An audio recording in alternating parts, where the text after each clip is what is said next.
সবকিছু না বোঝালেও চলে, কিন্তু কিছু কিছু কথা না বললে মনটা ভার হয়ে থাকে।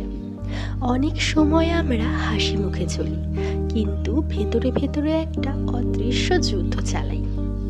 প্রতিটা দিনের শেষে একা নিজের সাথে বসে মনে হয়, কিছু কথা যদি কারোর সঙ্গে ভাগ করে নিতে পারতাম, যদি কেউ আমার কথাটা একটু শুনে নিত, সে বুঝুক বা না বুঝুক, যদি একটুখানি কথাটা শুনতো।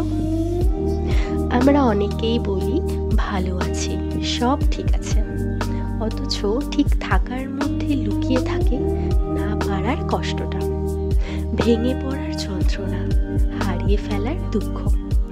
মন মাঝে মাঝে চিৎকার করে বলতে চায়, এই যে আমি, আমাকেও তো একটু বোঝো।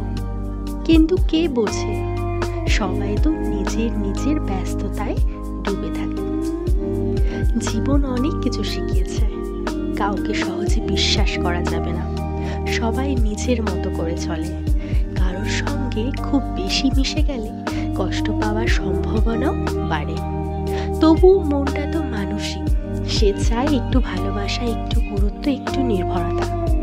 সেই চাওয়াগুলো না পাওয়ার ব্যর্থতায় জমে একদিন বিষাদ হয়ে দাঁড়ায় বুকের মধ্যে। আমরা জানি সব কথা বলা যায় না, কিছু অনুভূতি শুধু অনুভব করতেই হয়। কিন্তু আজ এই মুহূর্তে আমার মনটা চাই একটু হালকা হতে, চাই কেউ অন্তত শুনুক আমি কেমন করে এক একটা দিন পার করি। আমি চুপ করে থাকি মানেই আমি দুর্বল নই, আমি হাসি মানেই আমি কষ্ট ভুলে গেছি এমনটা নয়।